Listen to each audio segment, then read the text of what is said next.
Good morning, everyone. I'm going to invite us to begin our service with some singing. And I'm going to, this morning, say a lot of times when we begin our songs, I invite people to rise in body and spirit, recognizing that some people want to stand up, some people are comfortable singing from your seat. However it is you want to lift your spirit in song, that is great. So let's rise in body and spirit and sing together. Everybody here's got a place at the table. The words are in your order of service or on the screen, and you're going to follow along with Matthew and our singers.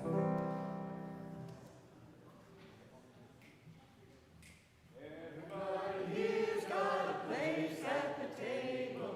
Everybody, everywhere, come on in. Everybody here's got a place at the table. Everybody, everywhere, come on in. Come on in. Come on in. Sit on down. Glad you're here. Stick around. Everybody here's got a place at the table. Everybody, everywhere, come on in. Everybody here's got a place at the table. Everybody, everywhere, come on in. Us and them, you and me, everyone, A to Z. Everybody here's got a place at the table. Everybody, everywhere, come on in. Everybody here's got a place at the table. Everybody, everywhere, come on in. Everybody here's got a place at the table. Everybody, everywhere, come on in. Everybody here's got a place at the table. Everybody, everywhere, come on in.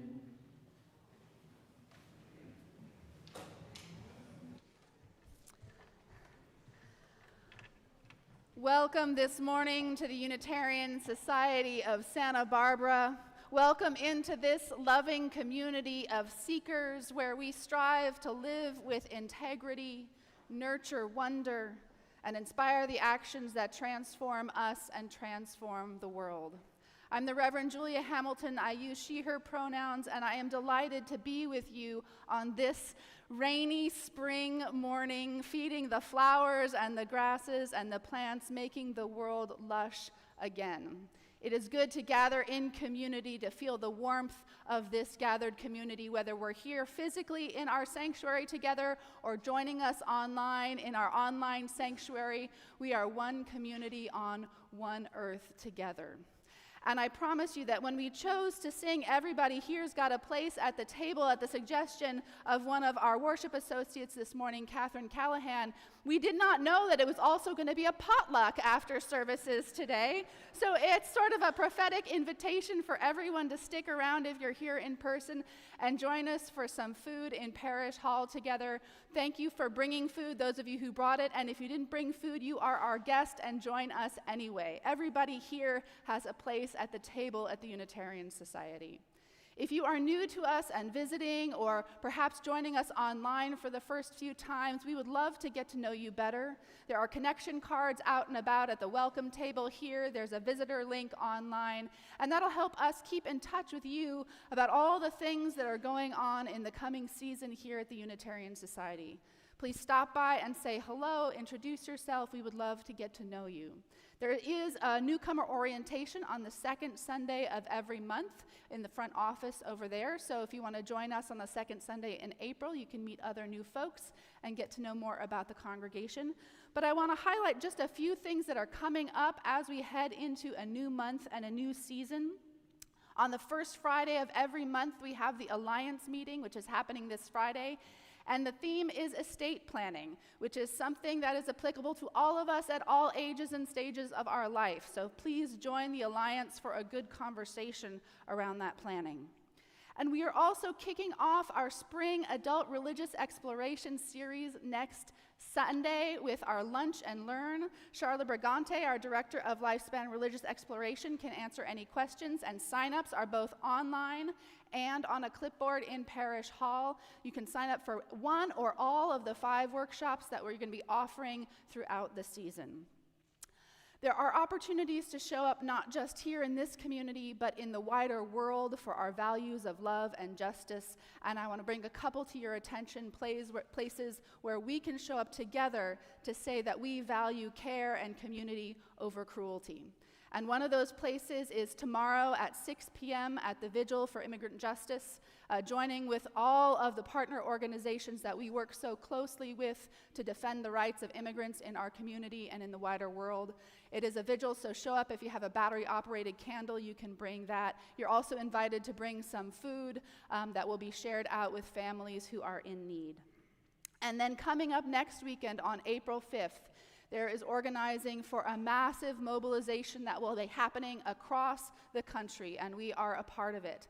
I myself will be in Washington, D.C. for a conference next Saturday, but I will be with you in spirit because I know there are actions planned here and just about in every city and town across the nation. So mark your calendar for April 5th.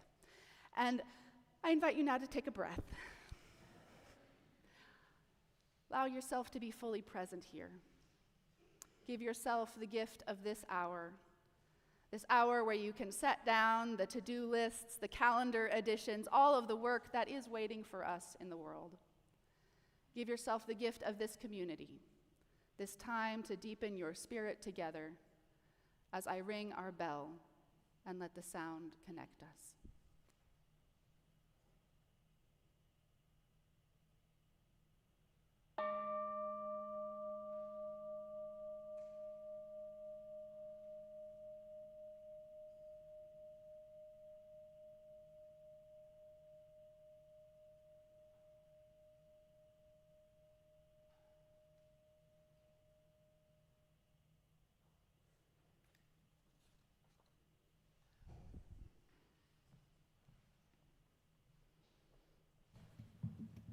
Good morning. Reverend Julia will light our chalice this morning. And the words for the chalice lighting are, "We light this chalice to remind us that new light is always waiting to break through to illuminate our ways. That new truth is always waiting to break through to brighten our minds. And that new love is always waiting to break through to warm our hearts. May we be open to this light and to the rich possibilities it brings us."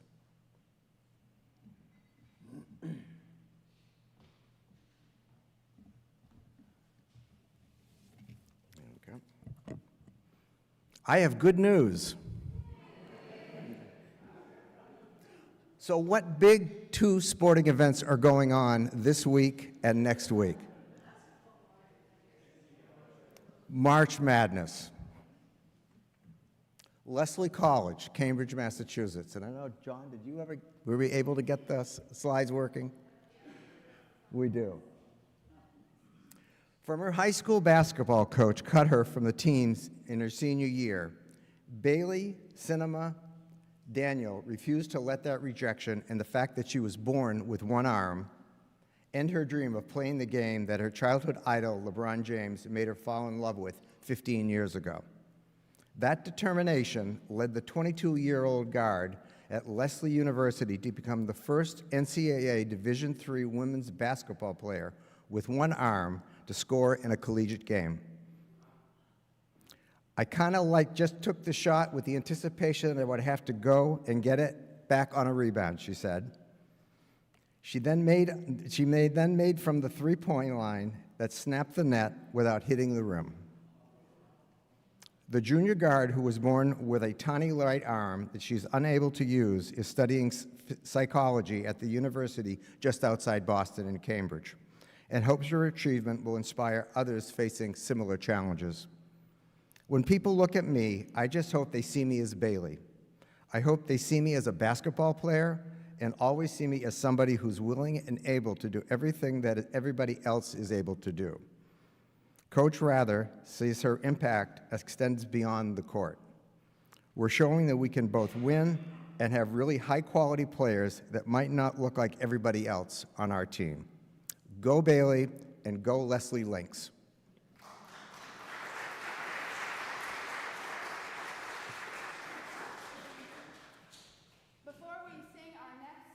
I'm going to invite you to get to know the people around you, to exchange a very brief welcome and hello to someone nearby, and then we will rise again in song.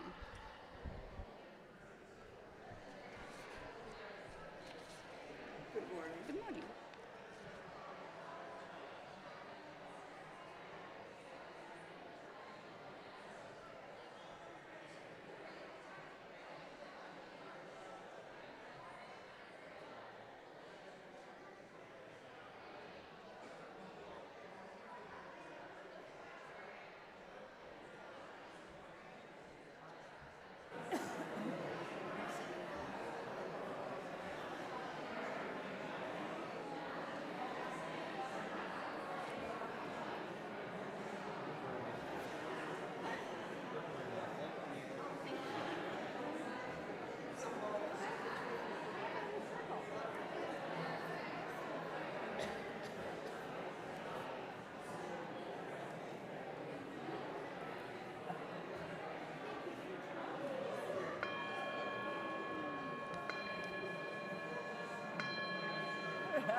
Some people are ready. I'm going to invite you once again to rise in body and spirit to sing How Could Anyone? And we're going to sing through this simple song a couple times.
Good morning, everyone. I think I see a few kids back there. This is the time in our service when we invite children and anyone who loves a good story to come on forward.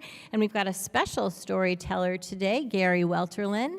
And I also want to invite Christina Boardman up for the story. Christina's going to be leading our RE class today for those kids who haven't met her yet.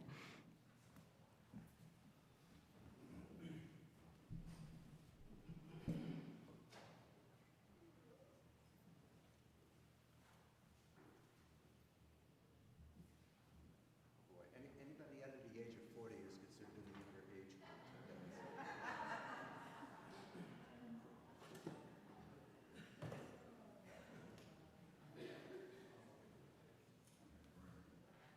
No, this isn't going to be a story about the Masters or any of the golf stories, but I want my young friends here to come up here and take a look at these. Could you guys come up? Okay. And why don't you take a couple of them and just pick them out. Okay. Take that one. Okay. And why don't you come here, buddy?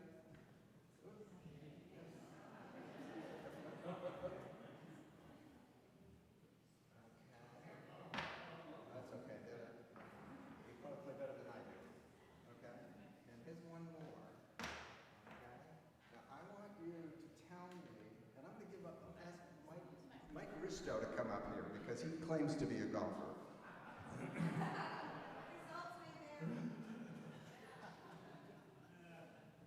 All right, Mike. And Mike gets 2. Okay? So.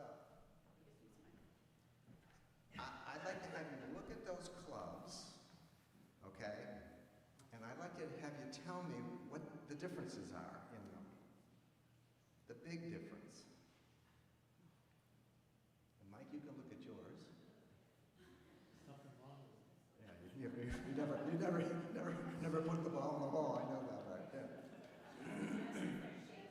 Are they shaped different? At the bottom, okay. And what are they facing the same way? No.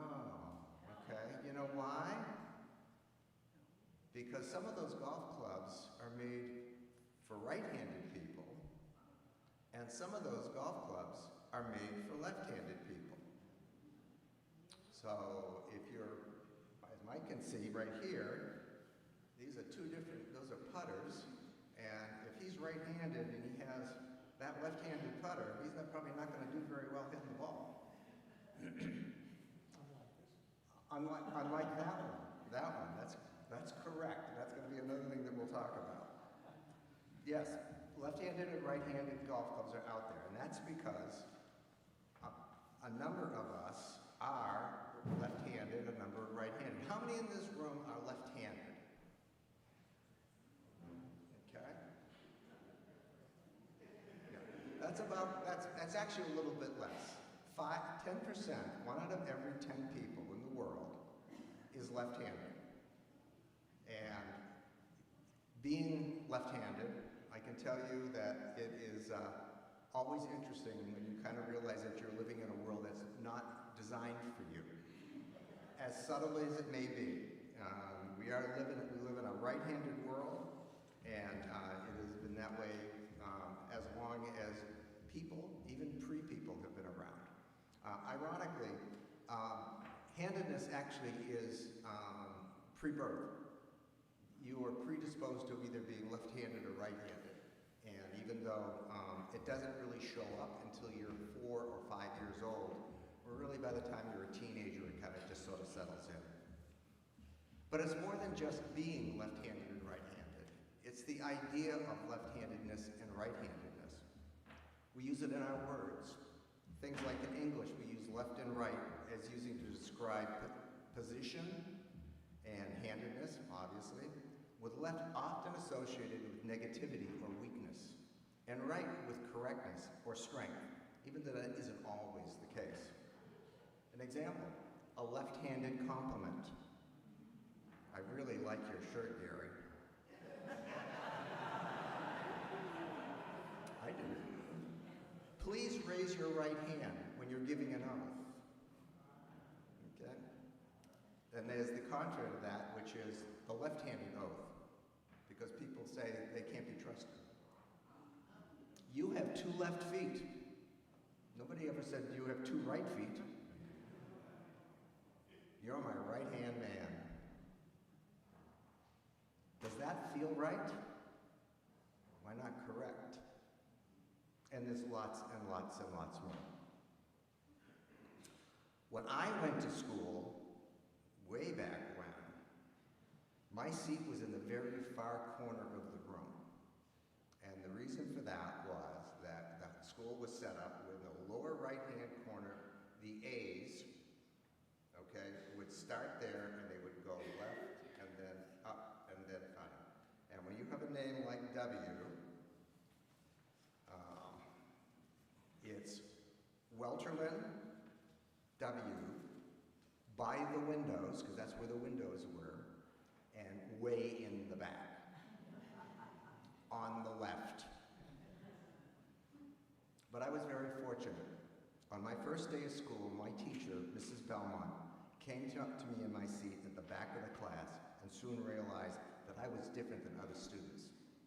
She said, "Gary, I am delighted to have you in my class. You don't know it, but you have a gift. For you're left-handed, and so am I."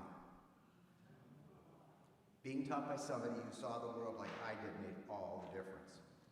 She knew my papers would be tilted the other way, that making cursive letters like O's and L's and F's would come out backward, and that scissors wouldn't always work for me like they did for the other kids when we were cutting paper. Now today, people really don't think much about left-handedness, that it is now what they're finding, a combination of genetics, biology, and environment. In a lot of cases, it can be really cool. Like left-handed people can have an advantage when they're playing sports because they don't expect somebody to be left-handed when they're out there on competing with them. And one of the other things that left-handed people can do, at least I can, is I can write backwards as fast as I can write forward.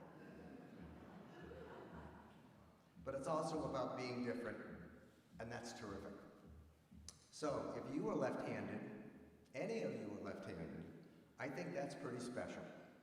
And if you have other gifts and are right-handed too, I think you're pretty special as well. So let's sing our children out.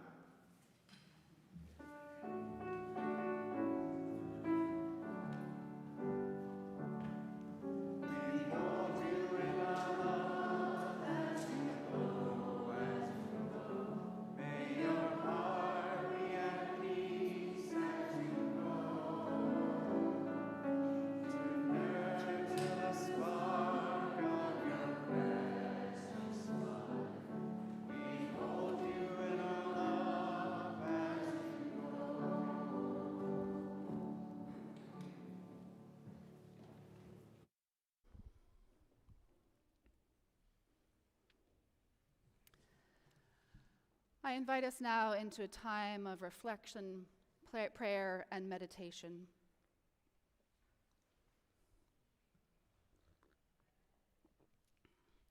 I invite you to settle yourself where you are. Allow yourself to be comfortable in your seat. Attend to your body and breath, perhaps. Arrive once again into this shared space. Like many of you, I have seen the videos of the earthquake that so recently has devastated Myanmar and the surrounding region. The collapse of buildings, the sacred spaces crumbling. And it was a reminder that there are some things more powerful than politics. We live in this world at the grace of the tectonic plates under our feet, the winds and fires and waters around us. And we work so hard to create loving and stable societies because we know that there will always be times when we need each other. Times when disaster comes suddenly, even when everything else might be going well. And when everything else is not going well, the impact of disasters like this one are amplified. We need one another. Not just locally, but globally. We help not because we are obligated to by law, but because we can as one human being to another. We know that we will all someday need each other again.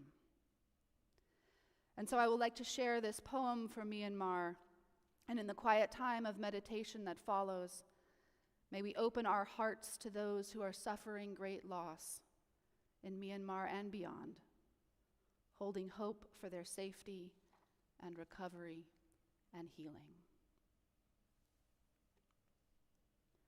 A poem for Myanmar.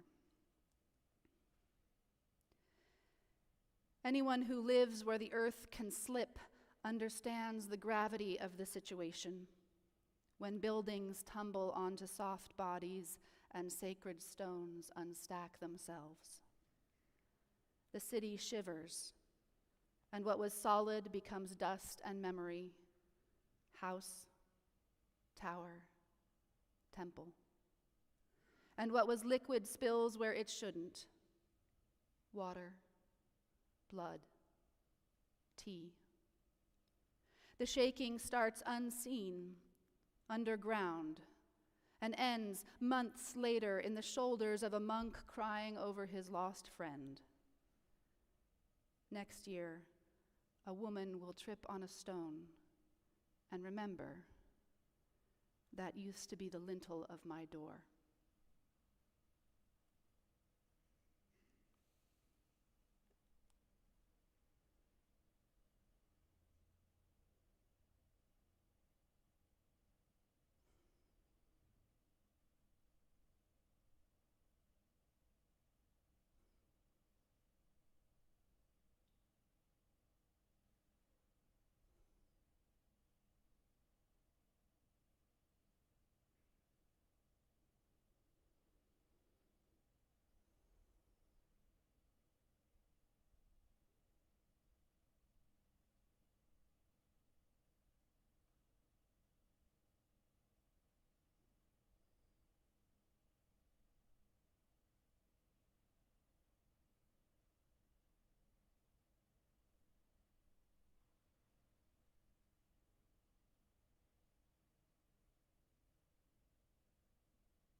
Our next song you can sing from right where you are.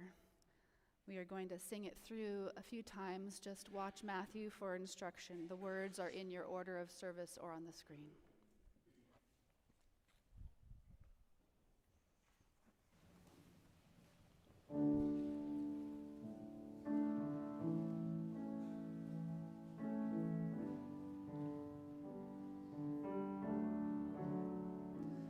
Make us aware we are a sanctuary, each made holy, love right through. With thanksgiving, we are a living sanctuary, anew. Make us aware we are a sanctuary, each made holy, love right through. With thanksgiving, we are a living sanctuary, anew. Make us aware we are a sanctuary, each made holy, love right through. With thanksgiving, we are a living sanctuary, anew.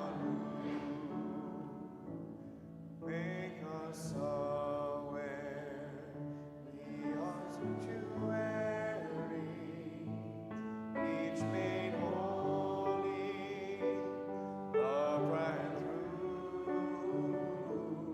With thanksgiving, we are a living sanctuary, anew.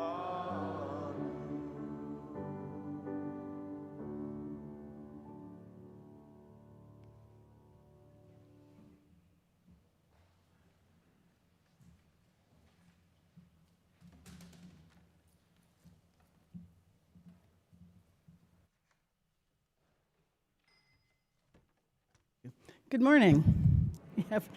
I celebrated my 75th birthday on Tuesday.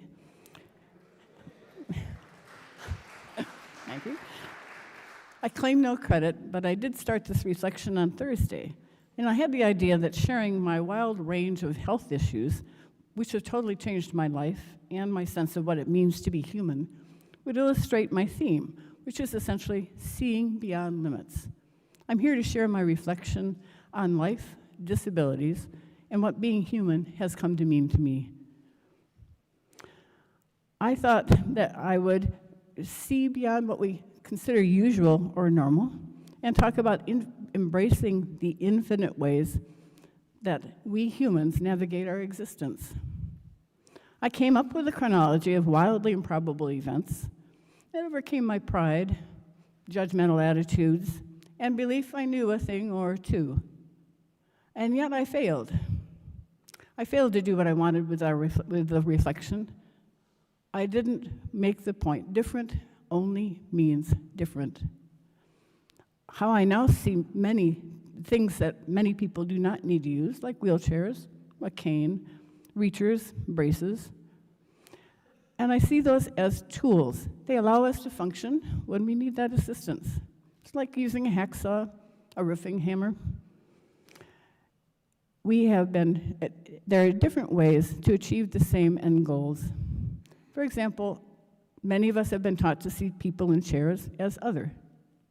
They are only us, using different tools, demonstrating just one of the countless adaptations humans use to help us function.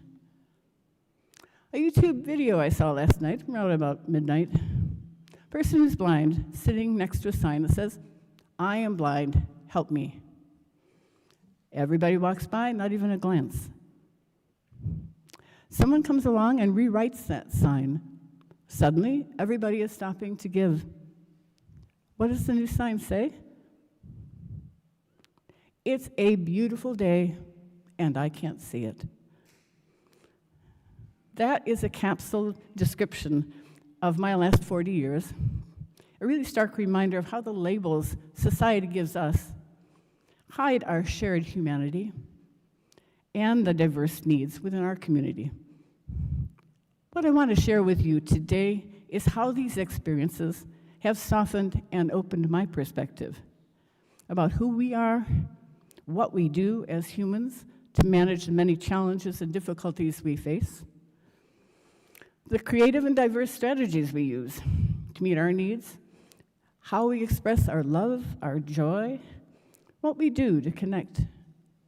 And my spiritual path has led me to let go of so much.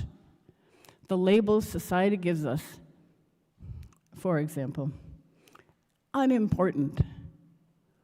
Embrace learning about how there are many different ways of being in the world, and they lead us to the same endpoints. Our shared human experience manifests through a kaleidoscope of individual approaches. I've learned over the course of my many years that we bring so many ways to manage life and meet our needs. A testament to human adaptability and resilience. Letting go of the idea that my way was better opened the chance for me to learn and expand my horizons beyond anything I had known was possible. To recognize the inherent value in every unique approach to navigating life. I stand before you as a person who was labeled disabled at age 46. I lost a profession over it. I served a very long apprenticeship at the table of what can go medically awry while learning that we lead rich, complex lives as humans. As a result, I am also living the best time of my life. Health challenges continue, but these many years of my experience have taught me that what appear to be disabilities, handicaps, impairments, are ways our society chooses to label differences among us, between us. These labels limit what I see as endless possibility at every point in a person's life.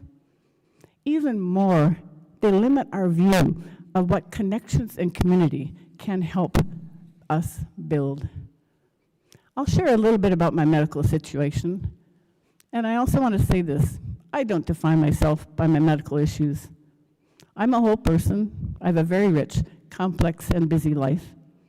And focusing on that wholeness has really helped me grow into old age and what I consider to be now my true adulthood. Where I started my journey, I'm curious about almost everything. My brain seems to be a sponge for collecting and processing information. I've always had a strong body. It handled everything from 24/7 intensive studying to pretty significant martial arts training. I played sports, trained in dance, backpacked, canoed, skied, camped. I launched myself into early adulthood by marrying at age 22 between undergrad and grad. I turned my zoology degree into a unique master's in regional planning and environmental science, putting together a degree program and selling it to my major Midwestern university. I was one of only 3 people to do this in college history. And my professional career as an environmental scientist and land use planner began in 1974. I really am quite old, in New Mexico. After several years, my husband and I decided to start a family, then relocated to Santa Barbara for my then husband's job. I worked for an international engineering consulting firm, and then for local government. It was here I ended the long marriage with 2 very young kids. That started my adult apprenticeship to life's realities, marked by a procession of health issues. My professional career ended quite abruptly at the turn of the century. My employer first tried to fire me, and then negotiated a disability retirement. Having a pro bono lawyer helped a great deal. While working through the severe depression and complex PTSD that followed, I was diagnosed with an incurable blood cancer at 43. My kids were 14 and 11. I was a single mom. I started my cancer journey as a scientist, believing I had 7 years to live. Well, that's what the data said. However, I was wrong. I finally had to recognize and acknowledge my spiritual path needed to make room for my human spirit. That was the beginning of an internal transformation for me, from a person who carried a heavy burden to a person grown into her strength and capabilities, who knows deep down how to keep moving forward, who sees life as a spiritual journey at every level, and generally meets challenges with the expectation of learning something, even if I really don't want to. I learned to follow a spiritual path in this way. The health challenges haven't stopped. They include multiple major spinal surgeries. That left me with an almost completely reconstructed spine, fused at 28 levels. Other cancers, breast and blood, esophageal problem, GI problems, joint replacements, blah, blah, blah, brain injury, minor issues, surgeries and hospitalizations every year. I summarize this because that's how I feel about it. It's an experience I have to go through, but I've learned to view each of these challenges as a chance for more growth. You know, what's made the relentless onslaught, and I really do regard it as relentless, more meaningful for me, is how I've been helped to help other folks who face similar issues. Possibilities abound, and there is always an opening for joy. I lost the ability to walk for a time, had my very own blue wheelchair with wheels designed for wheelchair basketball and moving. Had small wheels that sparked red, green, and blue. And because I wanted to dance again, I formed a wheelchair dance group. We met at Pilgrim Terrace, choreographed and performed 2 dances at the UCSB Junior Wheelchair Sports Camp that summer. People in power chairs can outmaneuver people in manual chairs big time. It was amazing. I had surgery, and with therapy, hard work, and most of all, luck, and it really was luck, I walked again. I may not be able to play my stringed instrument, the viola da gamba, but I can still sing.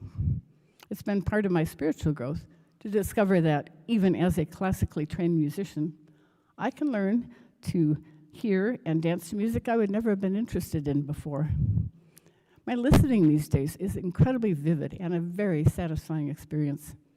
I didn't imagine it could exist at that level. I have some sweet grief in remembering the people with whom I sang and played who've passed on. My older son is a gamer. He introduced me to the earlier Assassin's Creed game, Valhalla, the soundtrack. That in turn led me to voice play, a song called I Am Not My Mother's Savage Daughter, and the video gaming soundtrack world. Announcement, if there are any gamers here, I'm really looking forward to a review of Assassin's Creed Shadows, which was released earlier this month. My major health challenges have been transformative for me. I started a patient advocacy business and discovered a passion for helping other people learn to advocate for themselves. The skill set I needed to meet my health challenges has also brought me to a profound understanding of what is important to me. I am fully aware of the current regime's unspoken but clear goals to remove people like me from this society. I'm not hopeful, but I remain unbowed and unwilling to be quiet. I know who I am and that none of us is unworthy of membership in community. My future surrounds me. My life at present has a very simple focus: gratitude. I've decided that life is a constant set of challenges with hidden pleasures at every turn.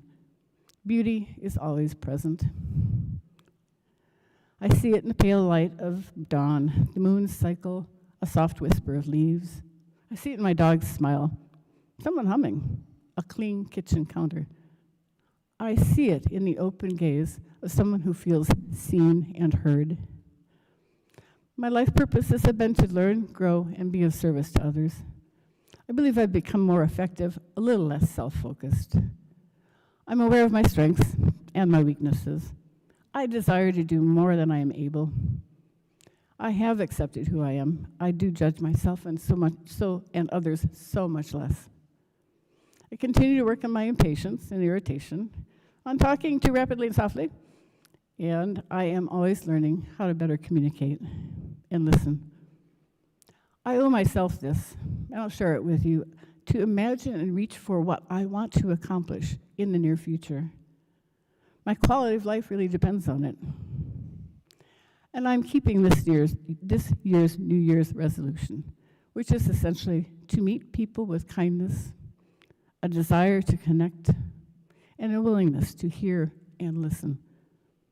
I invite you to ask me about any part of my life. Life is too rich and satisfying to make health issues the main focus of our connection. Thank you.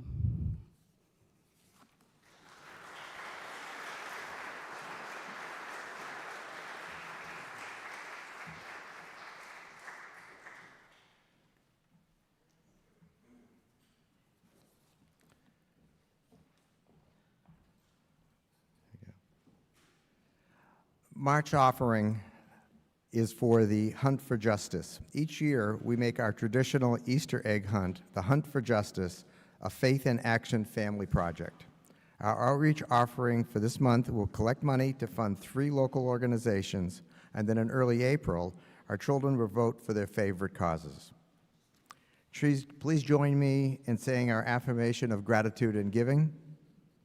Let us be grateful when we were able to give, for many do not have that privilege. Let us be grateful for those that share their gifts with us, for we are enriched by their giving. And let us be grateful even for our needs, so that we may learn from the generosity of others.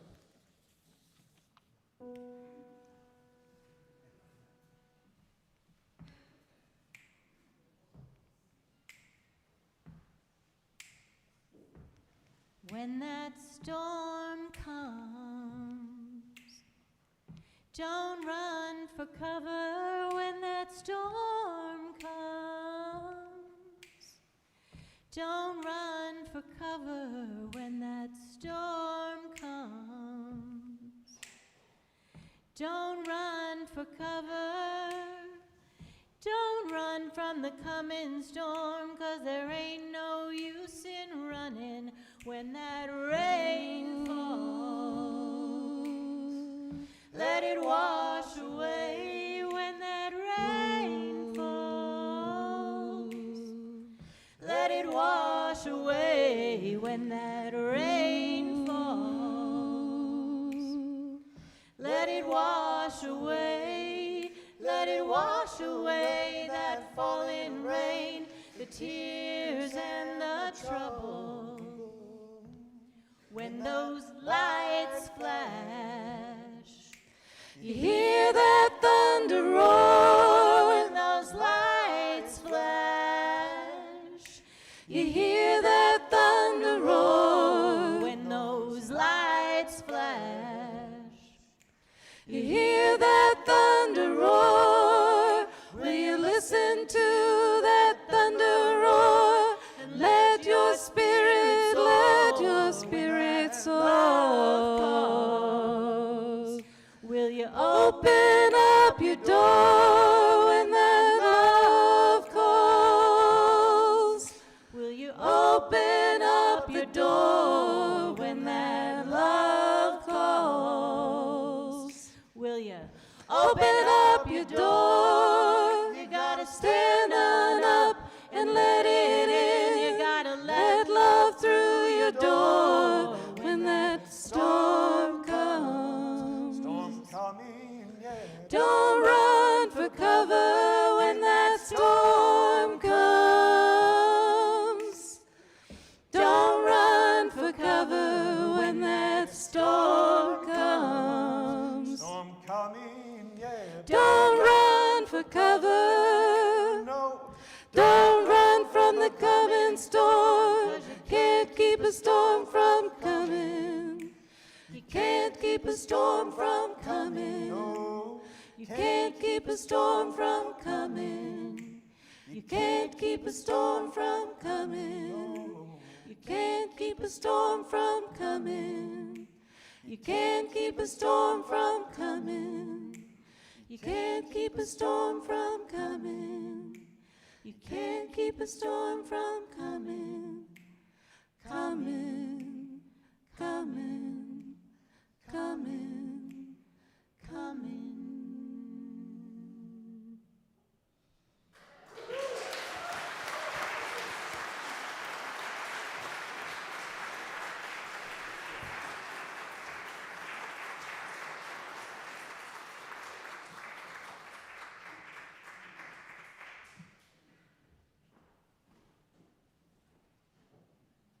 Trasa, Charla, and Matthew, thank you so very, very much for that gift. We're going to need to hear more from you all as a trio, I think. So as I considered this morning's topic, I wondered whether I should speak from that pulpit or not. As we all know, beautiful though this pulpit is, it creates a significant barrier for anyone not able to navigate those 3 narrow steps up into it. It's not a problem we're likely to solve anytime soon, but in recognition of the fact that it is inaccessible, I'm going to stay down here for this morning.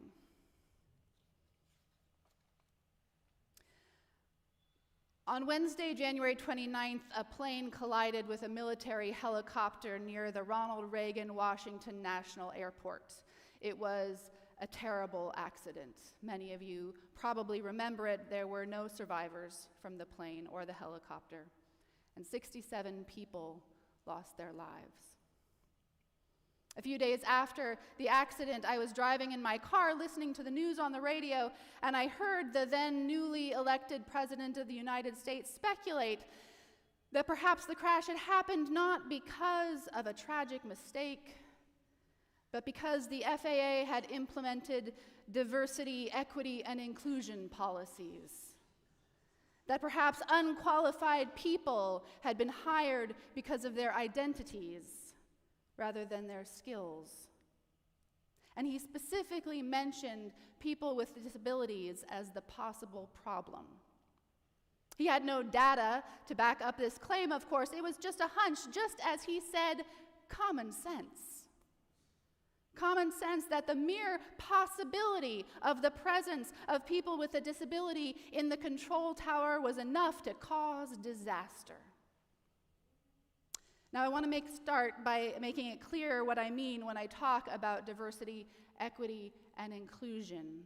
These programs and policies in workplaces, schools, and civic spaces are about removing barriers to access, not lowering standards. To take an example from the above-mentioned incident with the FAA, there is no reason a person in a wheelchair could not be an excellent air traffic controller. However, if the doorway to the tower is too narrow for them to get their chair in, they are effectively barred from the job, although they could meet every requirement. We are literally talking about what it takes to get someone through the door, not their ability to do the work once in the room. In the 2 months since this incident, the attacks on diversity, equity, and inclusion have only gotten worse. While a lot of the efforts to dismantle these programs have been focused on race and gender, it is clear that this administration is remarkably hostile to people with disabilities, mocking, minimizing, and effectively erasing anyone who does not fit into an able-bodied stereotype. We are seeing a rapid regression of the legal rights that have only so very recently been won. It was only 1990 when the Americans with Disabilities Act was passed, after all, well within the lifetime of most of us here in this room. And it is not an exaggeration to say that in the history of authoritarianism, in places like Nazi Germany, people with disabilities were the first targets for exclusion and removal from society. This is not an abstract fear. This is a lived experience in our history of being human. And so because of this open hostility that is bubbling to the surface again in our wider culture, it is even more urgent that we, as a faith community grounded in love and committed to inclusion, get clear on why we do this work, why we embrace adaptive change as sacred and holy. Not just in the practical sense of removing barriers and complying with the laws, but also that spiritual practice of embracing adaptation as holy. Holy, a word that is connected to that idea of wholeness, the work of becoming whole, not because any one of us is broken, but because without each other, we are incomplete. We are incomplete without each other. When I reached out to folks in the congregation to hear more about their experiences with disability, one of the reoccurring themes is there is no bright line between abled and disabled. The vast majority of us human beings will find our abilities change over time. We are only temporarily the way we are right now. As Catherine so beautifully articulated, we all go through cycles and changes, and what we could do one day, we may not be able to do the next, or as another member put it, disability is in life's fabric. It's hard to know where to start or draw lines. A maxim of the community is that you've met a person with a disability, well then, you've met a person with a disability. That is to say, no one person can ever have all the answers, nor should we expect them to. We are here to learn to meet each other where we are in this moment, which might be different from who we were yesterday and will certainly be different from who we are tomorrow. There is no one person who speaks for disability issues, certainly not me. But instead, we are a community seeking to widen our understanding together. The word disability itself is up for debate. I use it here as the most commonly understood term to describe a wide variety of situations, but it seems inadequate to the task.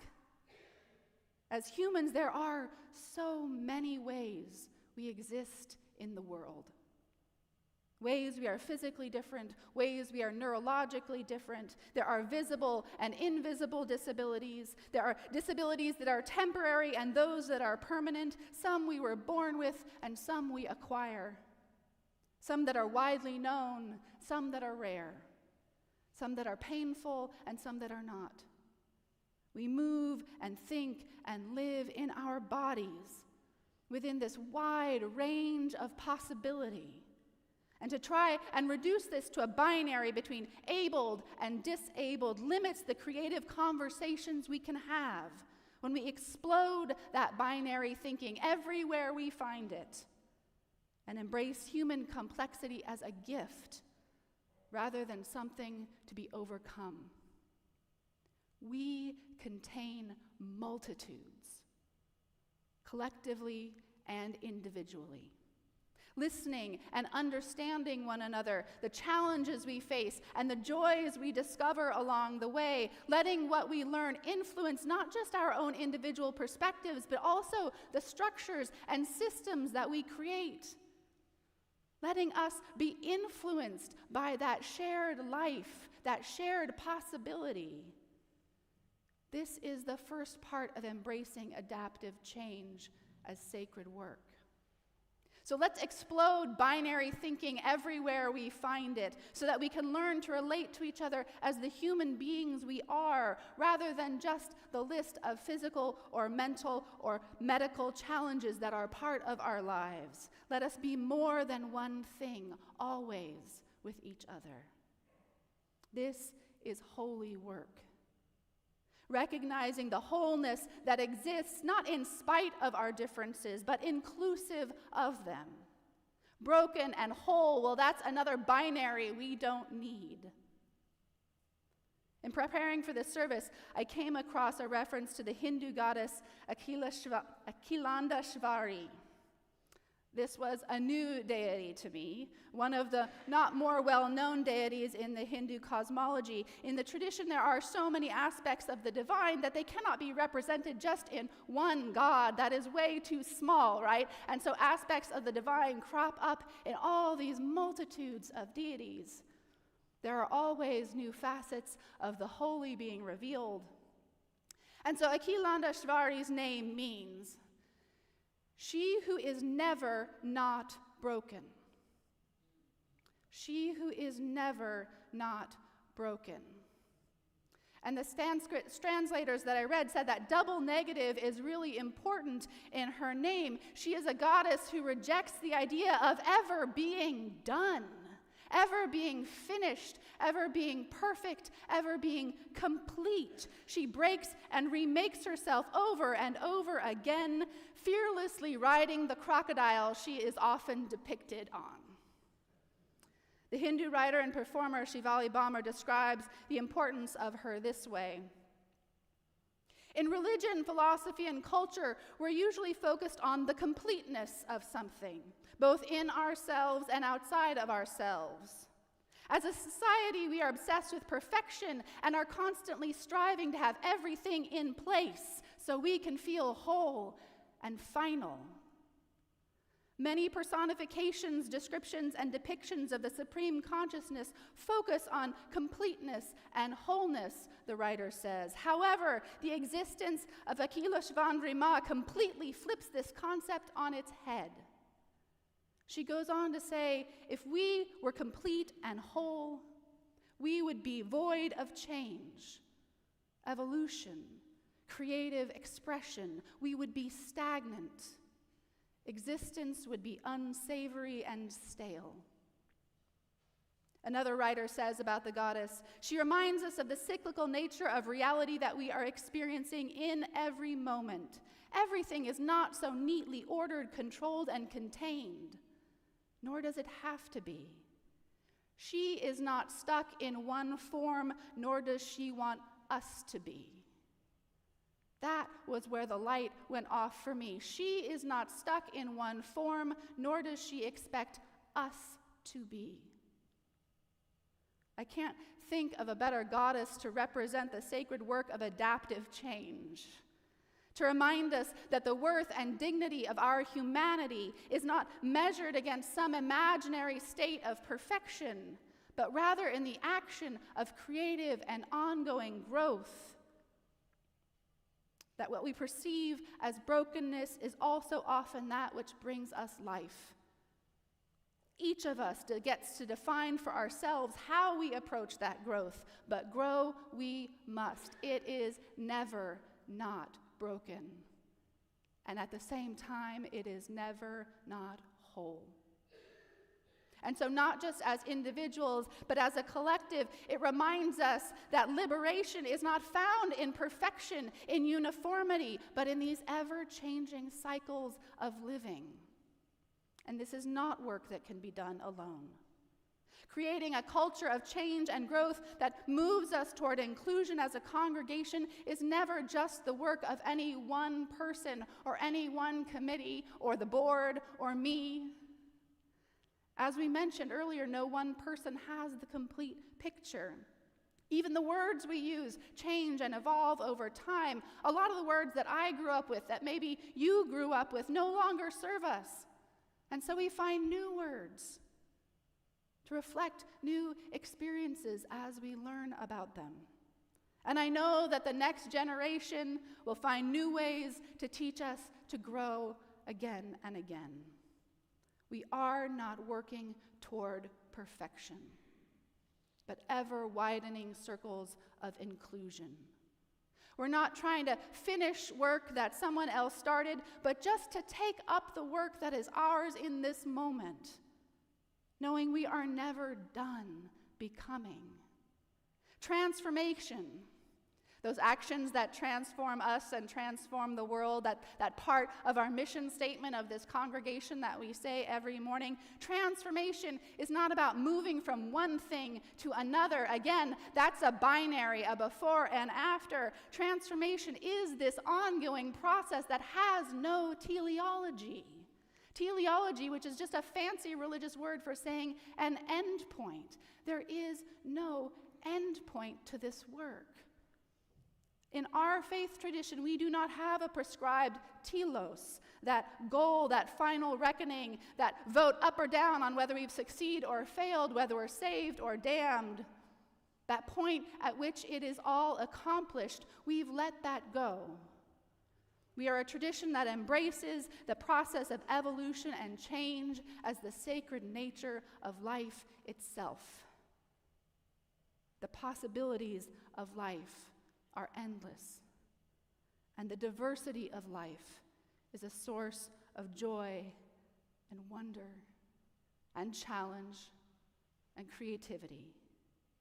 And because that diversity is always changing and evolving, adapting and changing becomes the way we stay engaged with that life, that larger life that moves through us. It is the way we keep oriented toward the future, toward what we must become,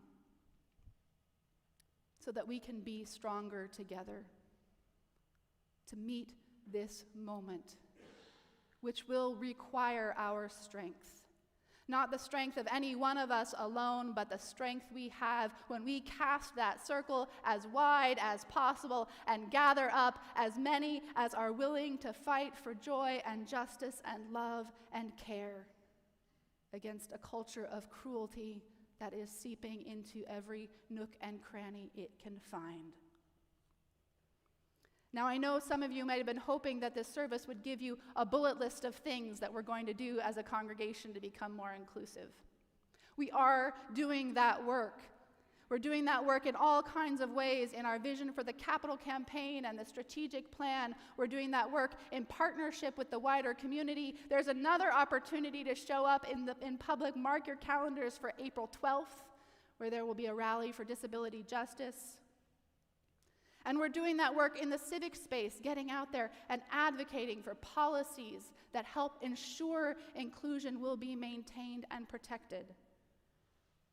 But beyond any one particular thing we might do, what is most important is that we embrace inclusion as this ongoing process, not an outcome. That we embrace diversity as a strength and a joy rather than a problem to solve or a burden to bear. That we create a sanctuary, as we sang in our song earlier, a place of respite from the hostility, a place where love and care can flourish. So bring your whole self to this place, your holy self, your beloved self to the table.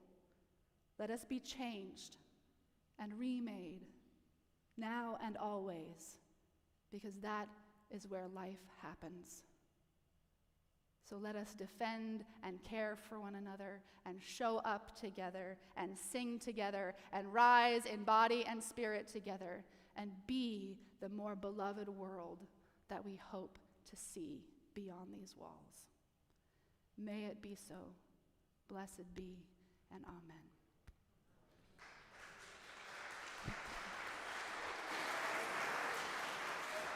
So we are going to sing together one more time, and I want to say before we sing this song, this is an example of how our tradition adapts and changes.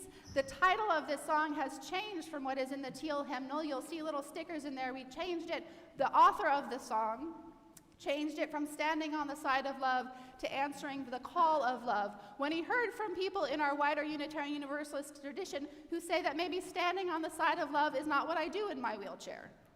And so we modified and changed the lyrics of the song to talk about answering the call of love that we all hear. So let us sing together. The words are on the screen. If you're looking in your hymnal, note the little sticker change of the words.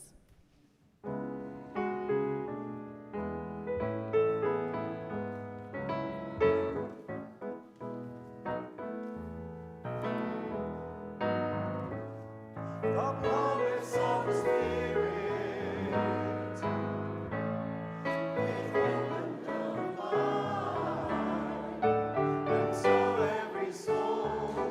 Is blessed and made whole. The truth of our heart is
So stay right where you are, and if you would like to hold hands with the person next to you, if you've got permission, if you want to put your hands over your heart, that's fine too. Hold them open wherever you are, however it is you get connected to that larger life that flows through us. And as you go out into this beautiful and heartbreaking world, may the light of love shine upon you, out from within you, be gracious unto you, and bring you peace. For this is the day we are given. Let us rejoice and be glad in it. And let us call out a blessing.